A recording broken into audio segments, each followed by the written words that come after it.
Our next topics is sale and agreement to sell. First one is sale. A transfer of ownership in exchange for a price paid or promised or part paid or part promised.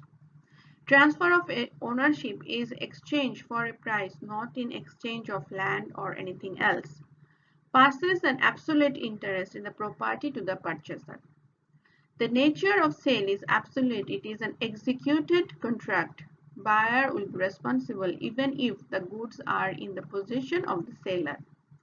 The title of the goods transferred to the buyer with the transfer of goods. Buyer will be liable or responsible for any consequential or substantial loss.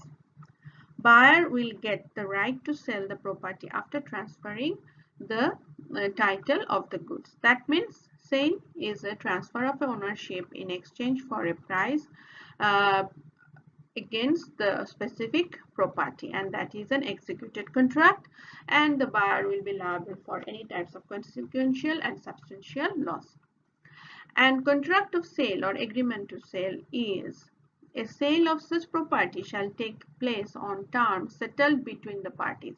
That means there must be some terms and conditions.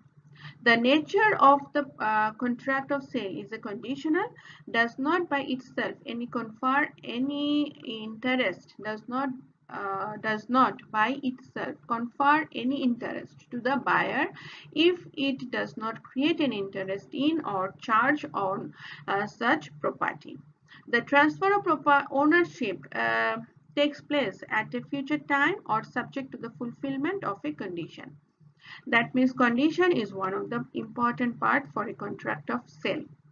The parties can agree to exchange the goods for a price at a future specified date. That means when the conditions will be fulfilled, then the parties can agree to change the goods for a price at a future specified date. The title of the goods remains with the seller as there is no transfer of goods. Seller is responsible for any consequential or substantial loss because seller remains the ownership or owner remains the owner of the specified property until the conditions are fulfilled. There are few differences between sale and agreement to sale. Number one, I already mentioned that where the property immediately transferred from seller to buyer, it is called sale. Where the transfer of property in goods is to take place in future, depends on the condition from seller to buyer, is called agreement to sell. Second one is definition. Sale can be defined as transfer of ownership in the goods by the seller to buyer in exchange of price paid or promised or partly paid and partly promised. And for agreement to sell, in case where the seller agrees with the buyer to transfer the title of ownership on a future date upon satisfying certain conditions. So condition is one of the important part for agreement to sell. For example, X sold 10 bags of wheat to Y against payment of 3000 taka. That means it is a sale. And for agreement to sell, for example, X agrees to sell 10 bags of wheat for Y for taka 3000 after getting the stock. So after getting the stock is a condition, and when he will get the stock, then he will pay the money and the contract will be fulfilled.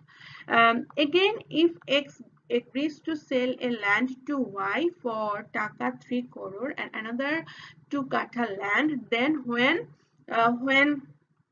Y will pay 3 crore taka and will give 2 katha land, then the conditions will be fulfilled and you can consider that as a agreement to sell. Next point is in for sale. In contract of sale, property in goods transferred from seller to buyer immediately. Obviously there is no condition, so when he transferred he can transferred from seller to buyer immediately. In agreement to sell, property in goods does not transfer immediately because conditions must be satisfied before transfer of property or goods. So you have to remember conditions is one of the important part, or conditions is the basic elements to differentiate between sale and agreement to sell. Next point, number 4, if a contract of sale, property in goods transfer from seller, we already mentioned it. Number 5, contract of sale is an executed contract because it already performed by both parties. Agreement to sale is an executory contract because the transfer of ownership takes place at a future time or subject to the fulfillment of a condition. So contract of sale is executed contract and agreement to sell is executory contract. Number 6, it creates a right in rem. That means every person entering into contract has right to get the property, whether it is movable or immovable. In creates rights in personam for agreement to sell. That means it gives the person rights against one person or party to the contract. It generally will correspond with a duty imposed on the said person or party. That means the party who needs to fulfill all the conditions of the contract, he can enter into the contract of sale or agreement to sell. Number 7, the seller can sue the buyer for the breach of contract. And for agreement to sell, the seller can sue the buyer only for damages, not for the price, because there are extra other conditions. You have to remember that. Number 8, sale is liable for sale tax. Obviously, sale tax. It is the immediate sale, so you have to pay the sale tax. And agreement to sale is not liable for a sale tax because it depends on the conditions. When the conditions will be fulfilled, then it can create a valid contract. Number 9, seller has no right of resale. So when the property will be transferred to buyer, seller has no right to resell. But for agreement to sell, seller has right of resale until and unless the conditions are fulfilled and property will be transferred to buyer. Now, last one, if the goods are destroyed, the loss is borne by the buyer even though the goods are in the possession of the seller, because already the property is transferred. And for agreement to sell, the loss fall on the seller even though the goods are in the possession of the buyer. So for sale, you have to remember that for sale,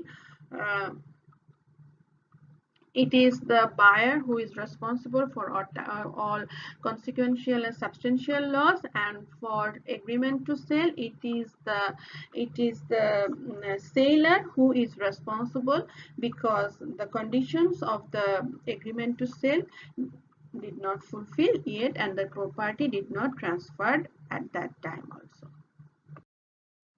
Thank you. That's all for today.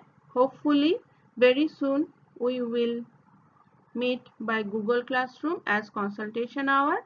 If you have any questions, please feel free to ask me on Google Classroom as consultation hour.